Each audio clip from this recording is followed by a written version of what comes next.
Bonjour, Rabbi Yosef. Alors je voudrais juste préciser, continuer ce qu'on a dit hier. C'est très intéressant parce que c'est pratique. On va essayer, c'est plus intéressant que c'est pratique. Regardez, donc, je répète en quelques mots. Kol Bayolam Oril Lefana Kevne Maron, que toutes les créatures, elles sont jugées le jour de Rosh Hashanah, Kevne Maron, également le jour de Yom Kippour, Kevne Maron. Pourquoi Kevne Maron? Seul, ça veut dire. Ça veut dire seul. On a expliqué déjà plusieurs fois. On a dit Kevne Maron, ça veut dire qu'il rentre Kevne Maron et qu'il ressort Kevne Matatron. Matatron, c'est un ange que la Gemara, que Tosfot ramène dans la page 16 de Yevamot, qui nous dit que c'est l'ange qui dit Naraiti Gamzakanti. C'est un ange qui nous dit Naraiti Gamzakanti. C'est quoi cet ange-là? En fait, cet ange, il dit Naraiti. J'étais un adolescent et je suis devenu sage. D'accord? C'est quoi la force de comment on arrive à gagner cette énergie de vie? C'est qu'on arrive à rester toute notre vie un nar, un adolescent. Vous voyez, Rabbi Yosef, je vais vous dire quelque chose. Vous savez, vous vous rappelez, on avait fait des cours sur Gassut Arwar il y a un mois. On avait dit quand quelqu'un il réussit un peu dans la vie, il devient ou financièrement, ou matériellement, ou même au niveau des diplômes, mais même au niveau spirituel, il devient un grand rav, un grand dayan. Et bien obligatoirement, naturellement, il oublie Akadosh Baruch Hu. Il dit qu'est-ce qu'il faut faire? Naraiti Gamzakanti. Il dit, le Rav lui donne un conseil énorme.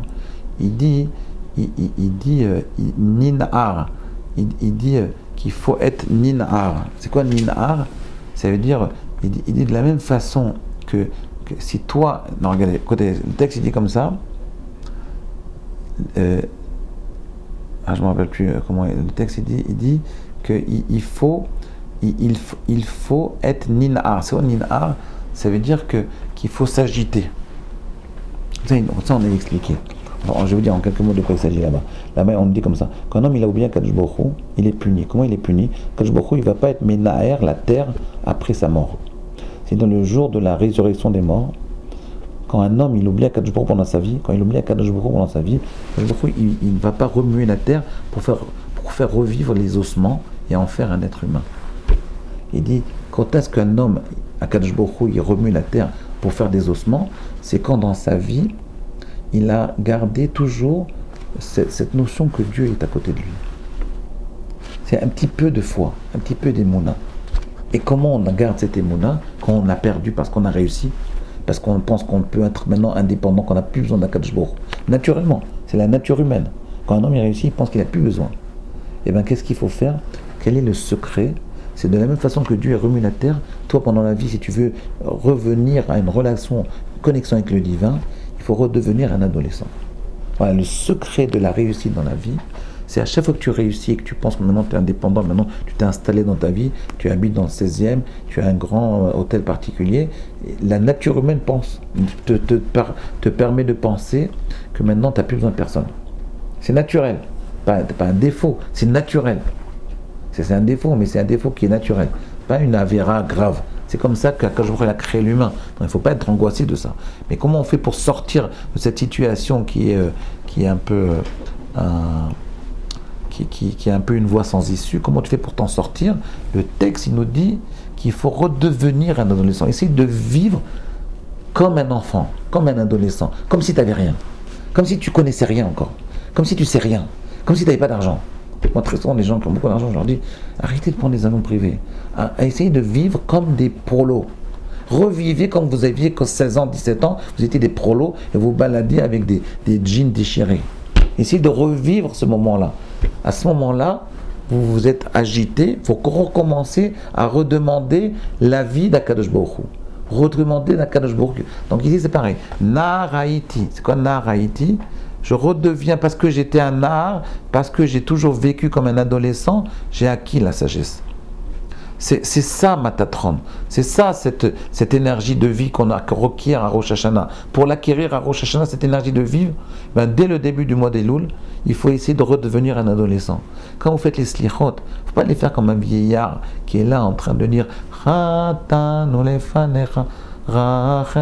faut essayer de revivre ça exactement de la même façon que quand les premières années, quand vous aviez 14-15 ans, vous allez avec votre père à l'aube pour chanter les slichot et vous voyez pour la première fois ces chants magnifiques et vous vous ressensibilisez à ce moment-là. Vous voyez, redevenir sensible comme si vous étiez un adolescent. Enlever toute cette froideur qu'on acquiert avec l'âge. C'est ça qu'il dit. Naraiti gamzakanti. Vous savez, quand il y a des gens, par exemple, Rabbi Yosef, il m'a dit tout à l'heure quelque chose de très intéressant sur le cours que j'ai fait la dernière fois. Il m'a dit, Rabbi Yosef, il a dit quelque chose de très fort. Il dit comme ça, il m'a dit, en fait, il y a des gens, ils ne passent leur temps que de voir le côté négatif des autres. Ils écoutent un cours, ils cherchent la faille. Ils écoutent une halakha. Ils voient, par exemple, ils sont à table, et vous disent, oui, mais il faut faire ça. Pourquoi tu mets pas un petit signe sur le pain avant de couper le pain? Arrête d'embêter, arrête, lâche. Shacher et ta'ata, on est bon, on dit shacher et ta'ata. Lâchez un peu. Laissez-le vivre. Laissez-le vivre.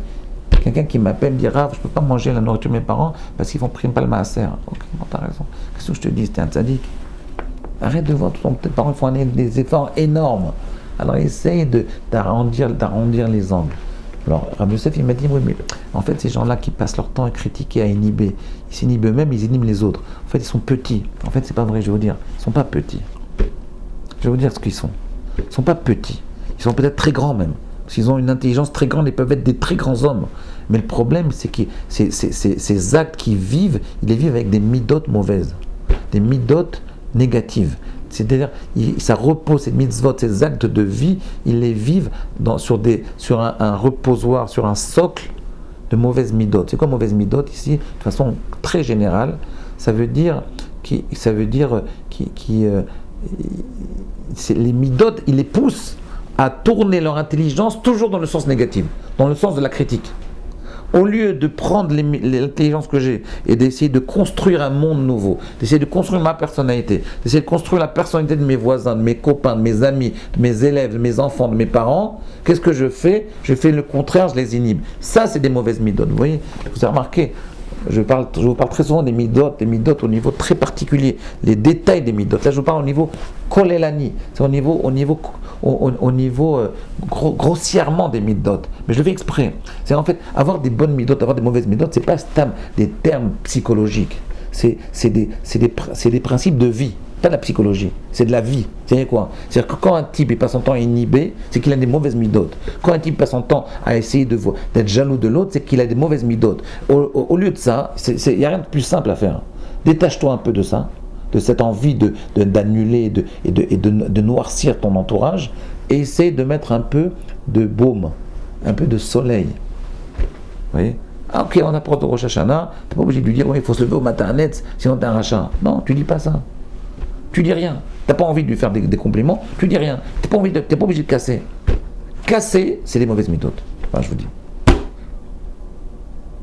Quand vous faites une remarque à un enfant, et vous lui dites oui, mais vous lui faites une critique, a priori, ça provient de mauvaises méthodes. Ça ne provient pas d'une envie d'éducation. Alors je vous dis, a priori, vous allez me dire, mais c'est pas vrai, alors il faut les critiquer, sinon ils ne grandiront pas. Mais si vous les critiquez, je vous assure, ils ne grandiront pas du tout. Alors comment il faut faire? Trouver une autre façon de critiquer. Il y a des façons beaucoup plus développées, beaucoup plus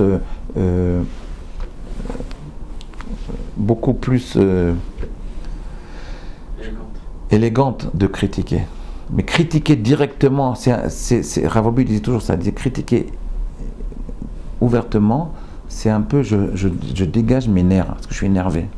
Donc en réalité, c'est juste, vous dégagez l'énergie négative qui vient de vous. Ça, c'est les mauvaises méthodes. Quand vous faites une critique à un enfant, en fait, est-ce que vraiment vous voulez l'éduquer? Entre nous. Non, si vous avez énervé, il vous a vexé, il vous a énervé, vous voulez vous venger, c'est tout. C'est comme ça que ça marche. Si vraiment c'était pour l'éduquer, alors ça marche. Vous pouvez le faire. Mais pratiquement 99% des cas, c'est pas pour l'éduquer. À ce moment-là, vous n'êtes pas dans un processus d'éducation. Je vous donne un autre exemple. Quand quelqu'un il parle, vous savez, c'est quoi avoir des bonnes midotes? C'est taisez-vous. Laissez-le parler. Faites-lui ce plaisir de le laisser s'exprimer. Parce que dès que vous parlez, vous n'écoutez plus. Maintenant, même si vous dites, oui, mais c'est très bien ce que tu dis, mais dès que tu dis, c'est très bien ce que tu dis, ça fait déjà 1 minute, tu n'écoutes plus. C'est Kebolo Carpolto. On dit non. Dès que tu te mets à parler, tu n'écoutes plus.